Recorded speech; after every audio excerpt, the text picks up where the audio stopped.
Hello दोस्तों, welcome back to our channel. तो इस एपिसोड की शुरुआत में बिल्कुल उसी सीन से होती है जहां लिन फेंग जूनर और मी यंग के साथ उनके क्लैन की तरफ जा रहा था, जहां जूनर लिन फेंग को अपने उस दी ग्रेट वर्ल्ड के बारे में बताते हुए कहती है कि हम लोग एक तरह से इस दी ग्रेट वर्ल्ड की इमोर्टल रेस हैं। इस दी ग्रेट वर्ल्ड के साथ 3000 छोटे वर्ल्ड्स और 30 से भी ज्यादा हेमंत जुड़े हुए हैं, लेकिन इन डार्क क्लैन के लोगों ने यहाँ पे हमारा जीना ही हराम कर दिया है। जिसपे मी यंग बात आगे बढ़ाते हुए कहती है कि डार्क क्लैन ने हमारे हेमनली पैलेस के ऊपर कब्जा करने के लिए हम इमोर्टल्स के साथ जंग छेड़ दी थी। वो एक बहुत ही ज्यादा खतरनाक लेवल की जंग थी, जिसमें हमारे न जाने कितने इमोर्टल कल्टिवेटर्स मारे गए थे, और उस जंग के बाद से ही हमारे इस वर्ल्ड का कनेक्शन बाकी सभी वर्ड्स और हेमंस के साथ टूट गया और हम लोग हमेशा हमेशा के लिए बस एक छोटे से वर्ल्ड में ही ट्रैप होकर रह गए। उन दोनों की बातें सुनकर हम देखते हैं कि लिन फेंग वहाँ पे कुछ सोचते हुए अपने मन में ही कहता है कि इस दी ग्रेट वर्ल्डनेस की हालत तो बहुत ही ज्यादा खराब है। इस हिसाब से तो हमारी एंशिएंट गुड कॉन्टिनेंट की हालत अभी भी काफी ज्यादा ठीक है। वहीं जूनर अपनी बात आगे बढ़ाते हुए उदास होकर कहती है कि हमारे तीनों इमोर्टल क्लैंस पिछले हजारों सालों से उस हेमनली पैलेस की रक्षा कर रहे हैं, पर मुझे ये काम बहुत ही ज्यादा बोरिंग लगता है। मैं भी अपनी इस वर्ल्ड से बाहर जाकर आउटसाइड वर्ल्ड को देखना चाहती हूँ। न जाने वो समय कब आएगा जब मैं भी आउटसाइड वर्ल्ड में जा पाऊंगी। और इसी तरह से वो तीनों वहाँ पे आपस में बातें करते हुए अपनी फ्लाइंग बोट से होते हुए बहुत ही तेजी अपने क्लैन की तरफ आगे बढ़ने लगे थे। जबकि वहीं दूसरी तरफ हम शाओटियान को देखते हैं, जो कि उस पोर्टल से होते हुए एक अलग ही जगह पे आके गिरा था और अभी तक भी उसे वहाँ पे होश नहीं आया था। और तभी हम देखते हैं कि अचानक शाओटियान वहाँ पे होश में आते हुए कहता है कि शुक्र है अभी तक मैं जिंदा हूँ। मुझे तो लगा था कि इस पोर्टल को पार करने के चक्कर में मेरी मौत हो जाएगी। और ये कहकर जब शाओटियान वहाँ पे अपनी आंखें खोलकर इधर उधर देखता है तो वो खुद को किसी अलग ही जगह पे पाता है, जो देखकर वो वहाँ पे खुद से ही कहता है कि मुझे तो ये भी नहीं पता कि अभी मैं कहाँ पे हूँ और मैं पिछले कितने समय से बेहोश था। और अभी शाओटियान वहाँ पे ये सब कह ही रहा था कि तभी हम देखते हैं कि उसकी ड्रैगन सोर्ड वहाँ पे उसके पास आते हुए उसे बताती है, मास्टर आप पिछले 12 घंटों से यहाँ पे बेहोश पड़े हुए हैं। अचानक ही वहाँ पे अपनी ड्रैगन सोर्ड को इस तरह से अपने ऊपर आते हुए देखकर हम देखते हैं कि शाओटियान भी बेचारा वहाँ पे डर गया था। पर शाओटियान वहाँ पे खुद को ही संभाल कर वहाँ पे नाटक करते हुए कहता है, मुझे तो यहाँ पे ऐसा फील हो रहा है कि मेरी सारी हड्डियां और मसल्स टूट चुके हैं। काश मास्टर भी यहाँ पे होते, जो कि अभी मुझे यहाँ पे कुछ मेडिकल हर्ब्स खिलाते हुए मुझे ठीक कर देते। और अभी शाओटियान वहाँ पे सब कह ही रहा था कि तभी हम देखते हैं कि शाओटियान को अचानक ही वहाँ पे कुछ बहुत ही ज्यादा पावरफुल हर्ब्स की खुशबू महसूस होने लगी थी। और जब शाओटियान वहाँ पे खड़ा होकर अपने आसपास देखता है तो वो खुद को वहाँ पे एक स्पिरिचुअल गार्डन के अंदर पाता है, जहाँ पे चारों तरफ बहुत ही ज्यादा खास और पावरफुल हर्ब्स लगी हुई थी, जिन्हें देखकर तो वहाँ पे शाओटियान की खुशी का कोई ठिकाना ही नहीं था। इसलिए हम देखते हैं कि शाओटियान वहाँ पे जल्दी से अपनी ड्रैगन सोर्ड के साथ मिलकर उन सारी हर्ब्स को वहाँ पे एक एक करके लेने लगा था। और इसी बीच शाओटियान की नजर वहाँ पे 1000 साल पुरानी हर्ब के ऊपर पड़ती है, जिसे देखकर तो शाओटियान की आंखें वहाँ पे चमक उठी थी। लेकिन शाओटियान वहाँ पे ये बात अच्छी तरह से जानता था कि जरूर इस हर्ब के पास कोई न कोई खतरा होगा, इसलिए वो वहाँ पे बहुत ही चालाकी से अपनी ड्रैगन सोर्ड को वहाँ पे उस हर्ब को लेने के लिए आगे भेजता है। पर जैसे उस ड्रैगन सोर्ड की स्पिरिट वहाँ पे उस हर्ब को लेने के लिए आगे बढ़ती है तो उसे वहाँ पे बहुत ही ज्यादा पावरफुल लाइटनिंग के झटके लगते हैं, जो देखकर वो ड्रैगन सोर्ड जल्दी से वहाँ पे वापस आकर शाओटियान को बताती है, मास्टर इस हर्ब के ऊपर तो किसी स्पिरिचुअल गॉड एलिमेंट के कल्टीवेटर ने रिस्ट्रिक्शन लगाई हुई है। अपनी ड्रैगन सोर्ड की ये बात सुनकर हम देखते हैं कि शाओटियान वहाँ पे थोड़ा गुस्से से कहता है कि मुझे तो लगता है कि यहाँ के लोग बहुत ही ज्यादा कंजूस है, भला एक मामूली से हर्ब के लिए उसके ऊपर कोई गॉड लेवल की रिस्ट्रिक्शन को लगाता है। और अभी शाओटियान वहाँ पे ये सब कह ही रहा था कि तभी हम देखते हैं कि वहाँ पे एक यंग मास्टर और एक लड़की की एंट्री होती है, जहाँ पे वो लड़की अपने यंग मास्टर को बताते हुए कहती है, यंग मास्टर ये तो स्पिरिट वेपन है। वो यंग मास्टर जिसका नाम टियानडू था वो भी वापस स्माइल करते हुए कहता है कि हाँ अब मुझे समझ आ रही है कि ये हमारी रिस्ट्रिक्शन को छेड़ने के बावजूद भी अभी तक जिंदा कैसे है, क्योंकि अगर कोई आम कल्टीवेटर होता तो उसे तो अब तक हमारी हेमनली थंडर लाइटनिंग ने जलाकर राख कर दिया होता, पर ये एक स्पिरिट वेपन है जो कि बहुत ही कम देखने को मिलता है। जिसपे वो लड़की भी वहाँ पे खुश होते हुए अपने यंग मास्टर से कहती है, यंग मास्टर टियानडू ऐसा कमाल का वेपन तो आपके पास ही होना चाहिए। और अभी वो लड़की वहाँ पे ये सब कह ही रही थी कि तभी हम देखते हैं कि उस ड्रैगन सोर्ड ने वहाँ पे उन दोनों को सेंस कर लिया था, इसलिए वो जल्दी से वहाँ पे शाओटियान के पास जाकर उसे भी वहाँ पे उन दोनों के बारे में बता देती है। शाओटियान को वहाँ पे देखकर तो वो लड़की वहाँ पे और भी ज्यादा खुश हो गई थी। वो वहाँ पे अपने स्पिरिचुअल चेंज को उन दोनों की तरफ भेजते हुए कहती है, यहाँ तो हमें स्पिरिट वेपन के साथ साथ एक स्पिरिट पेट भी मिल गया। लेकिन वो लड़की वहाँ पे अपनी स्पिरिचुअल चेंज का यूज करते हुए उन दोनों को वहाँ पे पकड़ पाती है। उससे पहले हम देखते हैं कि शाओटियान ने अचानक वहाँ पे अपनी पावर का यूज करते हुए उल्टा वहाँ पे उसकी चेंज के ऊपर ही अटैक कर दिया था। और ऐसा होते वहाँ पे एक छोटे से ब्लास्ट के साथ चारों तरफ स्मोक ही स्मोक फैल गई थी, जिसकी वजह से हम देखते हैं कि यंग मास्टर टियानडू और उसके साथ वाली लड़की को वहाँ पे कुछ भी दिखाई नहीं दे रहा था। और इसी मौके का फायदा उठाते हुए शाओटियान वहाँ पे अपनी ड्रैगन सोर्ड के साथ मिलकर उन दोनों के ऊपर चुपके से अटैक करते हुए उन दोनों को वहाँ पे बहुत ही बुरी तरह से पीटने लगे थे, जो देखकर यंग मास्टर टियानडू जल्दी से वहाँ पे अपना ऑर्डर रिलीज करते हुए गुस्से से कहता है, अगर तुम्हें लड़ने की हिम्मत है तो सामने से आकर फाइट करो, इस तरह से चुप चुप कर हमारे ऊपर अटैक क्यों कर रहे हो। और इसी के साथ हम देखते हैं कि यंग मास्टर टियानडू ने वहाँ पे अपने पावर का यूज करते हुए वहाँ पे फैली हुई सारी स्मोक को ही खत्म कर दिया था। लेकिन वो लोग वहाँ पे कुछ समय पाते उससे पहले शाओटियान ने वहाँ पे अपनी ड्रैगन सोर्ड की मदद से उस लड़की के ऊपर हमला कर दिया था, जो देखकर तो वो लड़की वहाँ पे बहुत ही ज्यादा डर गई थी। लेकिन हम देखते हैं कि अंत समय पे यंग मास्टर टियानडू ने बीच में आते हुए वहाँ पे उस अटैक को रोक लिया था। वो वहाँ पे शाओटियान के इस पावरफुल अटैक को रोकने के लिए अपनी एक मैजिकल डिफेंस बेल का यूज कर रहा था। लेकिन हम देखते हैं कि शाओटियान का अटैक इतना ज्यादा पावरफुल था कि उसकी वजह से उस बेल में भी क्रैक्स आने लगे थे, जो देखकर वो यंग मास्टर वहाँ पे चौंकते हुए कहता है कि मेरी ये मैजिकल बेल तो होली लेवल की है, तो फिर इस स्पिरिट पेट ने इतनी आसानी से मेरी मैजिकल बेल को कैसे तोड़ दिया। तो क्या इसका मतलब है कि इसके पास जो स्पिरिट सोर्ड है वो डिवाइन लेवल की है। और ये पता चलते ही हम देखते हैं कि वो यंग मास्टर टियानडू वहाँ पे अपने ग्रेट तलिस्मैन का यूज करते हुए वहाँ से टेलीपोर्ट होकर वहाँ से भागने की कोशिश करने लगा था। पर शाओटियान अब वहाँ पे अपने शिकार को इतनी आसानी से कैसे जाने दे सकता था, इसलिए शाओटियान ने वहाँ पे अपनी मैजिकल पावर्स का इस्तेमाल करते हुए उस स्पिरिचुअल गार्डन के चारों तरफ वहाँ पे प्रोटेक्टिव बैरियर बना दिया था, जिसकी वजह से हम देखते हैं कि वो यंग मास्टर वहाँ पे अपनी लड़की के साथ वहीं पे ट्रैप होकर रह गया था। हालांकि वो वहाँ पे उस बैरियर से निकलने की कोशिश तो बहुत ज्यादा करता है, लेकिन वो वहाँ पे बार बार उसमें नाकाम हुए जा रहा था। और तभी शाओ टियान ने वहाँ पे अपनी ग्रीन डिवाइन सूट को बाहर निकालते हुए पीछे से ही यंग मास्टर टियान के ऊपर बहुत ही ज्यादा पावरफुल हमला कर दिया था, जिसे रोकने के लिए हम देखते हैं कि यंग मास्टर टियान ने वहाँ पे अपनी मास्टर सोल को ही बाहर निकाल लिया था। और उसी के साथ साथ उसने वहाँ पे अपनी मास्टर सोल को शाओ टियान की सूट को रोकने के लिए आगे भेज दिया था। और जैसे ही उन दोनों के अटैक्स आपस में टकराते हैं तो वहाँ पे बहुत ही ज्यादा पावरफुल शॉक वेव्स निकलने लगी थी। पर क्योंकि शाओ टियान का वो अटैक ज्यादा पावरफुल था तो इसलिए हम देखते हैं कि वो यंग मास्टर टियान की मास्टर सोल को चीरता हुआ सीधा जाकर उसे वहाँ पे हिट हो गया था, जिसके इम्पैक्ट की वजह से यंग मास्टर टियान उड़ता हुआ वहाँ से नीचे आ गिरा था। जिसके साथ ही हम देखते हैं कि उसकी हालत वहाँ पे बहुत ज्यादा खराब हो चुकी थी। ऊपर से वो ड्रैगन सोर्ड भी वहाँ पे उसका मजाक उड़ाते हुए कहती है कि यंग मास्टर तुम्हें क्या लगा था कि तुम मेरी जैसी एक डिवाइन सोर्ड से इतना इजीली बचकर भाग जाओगे। और ये कहकर वो ड्रैगन सोर्ड दोबारा वहाँ पे धीरे धीरे उसके ऊपर हमला करने के लिए आगे बढ़ने लगी थी, जो देखकर यंग मास्टर टियान वहाँ पे बहुत ज्यादा डर चुका था। इसलिए वो जल्दी से वहाँ पे अपनी जेट सील को बाहर निकालकर वहाँ पे अपने सिस्टर को अपनी मदद के लिए बुलाने लगा था, जिसकी वजह से हम देखते हैं कि अचानक वहाँ पे एक और पोर्टल ओपन होता है और उस पोर्टल से वहाँ पे उस ड्रैगन सूट के ऊपर इतना ज्यादा पावरफुल हमला होता है कि मजबूरन उस ड्रैगन सूट को भी वहाँ पे पीछे हटना पड़ा था। जो देखकर वो ड्रैगन सूट जल्दी से वहाँ पे शाओ टियान के पास वापस आते हुए उसे वहाँ पे बताती है, मास्टर मुझे यहाँ पे एक बहुत ही ज्यादा पावरफुल पर्सन का ऑरा महसूस हो रहा है, जो कि डोंटिया रियलम के नेक्स्ट लेवल से भी ऊपर है। और इसी के साथ हम देखते हैं कि वहाँ पे उस पोर्टल से एक ओल्ड मास्टर निकल कर बाहर आता है, जो कि यंग मास्टर टियान का ग्रैंड पा था और उसका नाम जियो कैंग था। जियो कैंग वहाँ पे शाओ टियान की तरफ देखते हुए कोल्ड टून में कहता है, तो तुम्हारे जैसे एक स्पिरिचुअल पेट ने यहाँ पे मेरे पोते को रोकने के लिए यहाँ पे गुड लेवल की फॉर्मेशन बनाई है। इंटरेस्टिंग, तुम तो वाकई काफी ज्यादा कमाल के हो, तुम्हें तो मेरा स्पिरिचुअल पेट होना चाहिए था। पर हाँ, मैं तुम्हें बता दूं कि मेरे सामने तुम्हारी ये गुड लेवल की फॉर्मेशन किसी भी काम की नहीं है। और ये कहकर हम देखते हैं कि जियो कैंग ने वहाँ पे अपने सिर्फ और प्रेशर से ही शाओ टियान की लगाई हुई उस फॉर्मेशन बैरियर को वहाँ पे एक ही झटके में डिस्ट्रॉय कर दिया था। लेकिन हम देखते हैं कि ये सब देखकर भी शाओ टियान वहाँ पे बिल्कुल नहीं घबराता। वो वहाँ पे जियो कैंग का मजाक उड़ाते हुए कहता है कि तुम चाहे जो भी हो लेकिन मेरे सामने कुछ भी नहीं हो। आज मैं तुम्हें यहाँ पे सबक सिखाऊंगा कि अपने से ज्यादा पावरफुल लोगों के साथ कैसे बिहेव करते हैं। और अभी शाओ टियान वहाँ पे ये सब कह ही रहा था कि तभी हम देखते हैं कि यंग मास्टर टियान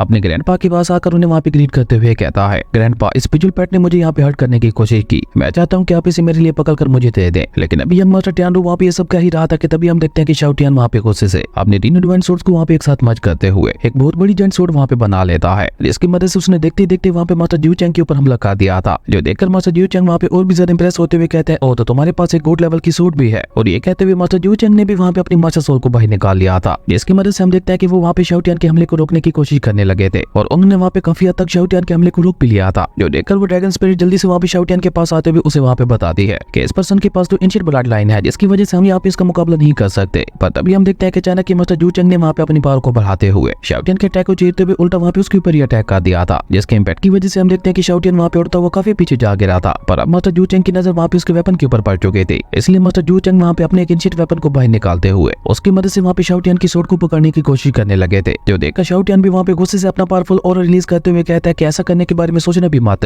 ये सोर्ड सिर्फ और सिर्फ तुम्हारे ग्रैंडफादर की है। और ये कहकर शाओ टियान वहाँ पे अपनी डिवाइन फ्लेम का इस्तेमाल करते हुए अपनी इस गॉड सोर्ड को वहाँ पे वापस बुलाने की कोशिश करने लगा था। वहीं शाओ टियान के पास डिवाइन फ्लेम देखकर दो अब मास्टर जियो कैंग के मुंह में पानी आने लगा था। वो वहाँ पे जोजो हंसते हुए कहता है कि मेरी किस्मत तो आज वाकई बहुत ज्यादा अच्छी है, मुझे आज यहाँ पे एक साथ दो बहुत बड़े बड़े ट्रायल्स मिलने वाले हैं। और ये कहकर हम देखते हैं कि मास्टर जियो कैंग ने अचानक ही वहाँ पे अपने वेपन की पावर को बढ़ाते हुए शाओ टियान की उस गोल्ड लेवल सोर्ड को वहाँ पे अपने वेपन के अंदर ट्रैप कर लिया था। जो देखकर शाओ टियान वहाँ पे परेशान होकर चिल्लाते हुए कहता है कि नहीं, ऐसा नहीं हो सकता, ये तो इम्पॉसिबल है, तुम्हारी हिम्मत कैसे हुई मेरी गोल्ड लेवल की डिवाइन सोर्ड को पकड़ने की। पर अभी शाओ टियान वहाँ पे ये सब कह ही रहा था कि तभी हम देखते हैं कि मास्टर जियो कैंग ने वहाँ पे अपनी एक एंशिएंट सील का यूज करते हुए वहाँ पे शाओ टियान को भी पकड़ लिया था। हालांकि शाओ टियान वहाँ से भागने की कोशिश तो बहुत ज्यादा करता है, लेकिन मास्टर जियो कैंग उससे काफी ज्यादा पावरफुल था, इसलिए उसने वहाँ पे बहुत ही इजीली शाओ टियान को पकड़ लिया था। जो देखकर यंग मास्टर टियान वहाँ पे अपने ग्रैंडपा की तारीफ करते हुए कहता है कि बहुत अच्छे ग्रैंडपा, मुझे पूरे यकीन था कैसे खतरनाक स्पिरिचुअल पेट को आप बहुत इजीली पकड़ लेंगे। यंग मास्टर टियान की ये बात सुनकर हम देखते हैं कि शाओ टियान वहाँ पे गुस्से से उसे कहता है कि तुम लोगों को शर्म नहीं आ रही कि तुम लोग एक साथ इतने ज्यादा पावरफुल होते हुए मुझ जैसे मासूम बर्ड को बुली कर रहे हो। अगर मेरे मास्टर को इस बारे में पता चल गया तो वो तो तुम लोगों की जान ही ले लेंगे, इसलिए अगर तुम लोग अपनी सलामती चाहते हो तो जल्दी से मुझे यहाँ पे छोड़ दो। लेकिन मास्टर जियो कैंग वहाँ पे उसकी बातों को पूरी तरह से इग्नोर करते हुए अपने पोते से कहते हैं कि ये स्पिरिचुअल पेट वाकई काफी ज्यादा कमाल का है, मैं इसे रिफाइन करते हुए फ्यूचर में इसे तुम्हारा राइट हैंड बना दूंगा। जिसके लिए हम देखते हैं कि यंग मास्टर टियान भी वहाँ पे खुश होते हुए अपने ग्रैंडफादर का शुक्रिया अदा करता है, क्योंकि असल में वो भी यही चाहता था। और ये कहकर यंग मास्टर टियान वहाँ पे धीरे धीरे शाओ टियान की तरफ आगे बढ़ने लगा था। जो देखकर शाओ टियान वहाँ पे डरते हुए उसे कहते नहीं मेरे पास मत आना। और ये कहकर शाओ टियान वहाँ पे अपने मास्टर को याद करते हुए कहने लगा था कि प्लीज मास्टर जल्दी आ जाइए, आपका स्पिरिचुअल पेट यहाँ पे खतरे में है। और शाओ टियान कैसा कहते हैं हम देखते हैं कि वहाँ पे लिन फेंग को भी एहसास हो गया था कि शाओ टियान वहाँ पे खतरे में है, इसलिए हम देखते हैं कि अचानक लिन फेंग वहाँ पे थोड़ा परेशान होते हुए खड़ा हो गया था। जो देखकर मिस यंग वहाँ पे लिन फेंग से सवाल करते हुए पूछती है कि क्या हुआ, जिस पे लिन फेंग उन्हें वहाँ पे जवाब देते हुए कहता है कि मुझे लगता है कि मेरे स्पिरिचुअल पेट को किसी ने पकड़ लिया है। स्पिरिचुअल पेट का नाम सुनकर हम देखते हैं कि जुनर वहाँ पे एक्साइटेड होते हुए कहती है क्या आपके पास एक स्पिरिचुअल पेट भी है, कहाँ है वो। जिस पे लिन फेंग वहाँ पे शाओ टियान को ढूंढने की कोशिश करने लगा था, लेकिन उसे वहाँ पे शाओ टियान की एग्जैक्ट लोकेशन पता नहीं चल पा रही थी। पर उसे वहाँ पे इतना पता चल गया था कि वो यहीं कहीं आसपास ही है, जो देखकर मिस यंग वहाँ पे अपनी जगह पे खड़ी होते हुए लिन फेंग से कहती है, यंग मास्टर आप परेशान ना हो, हमारे क्लैन के पास एक ऐसा इमोर्टल वेपन मौजूद है जो कि किसी की भी लोकेशन को बहुत ही इजीली ट्रेस कर सकता है। मिस यंग की ये बात सुनकर हम देखते हैं कि लिन फेंग वहाँ पे उनका शुक्रिया अदा करते हुए कहता है क्योंकि अगर ऐसी बात है तो फिर मुझे आपको थोड़ी तकलीफ देनी ही होगी। लिन फेंग की ये बात सुनकर हम देखते हैं कि मिस यंग भी वहाँ पे थोड़ा शर्माते हुए कहते हैं कि आखिर इसमें तकलीफ जैसी क्या बात है, आपने भी तो हमारी जान बचाकर हमारे ऊपर कितना बड़ा एहसान किया था। और अपनी बहन को वहाँ पे लिन फेंग से इस तरह से शर्माते हुए देखकर जुनर वहाँ पे हंसने लगी थी, जबकि लिन फेंग तो अभी भी वहाँ पे काफी ज्यादा सीरियस दिखाई दे रहा था। वो वहाँ पे सीरियस होते हुए खुद से ही कहता है शाओटियन का सोल मार्क अभी भी सही है, जिसका मतलब है कि अभी तक शाओटियन बिल्कुल ठीक है। और इसी कमाल के सीन के साथ हमारी अमेजिंग एपिसोड यहीं पे खत्म हो गया था। दोस्तों अगर आपको ये वीडियो अच्छी लगी तो लाइक कर दें और अगर चैनल पे नए आए हो तो सब्सक्राइब करते जाना। तो मिलता है एक नई वीडियो में, तब तक के लिए बाय।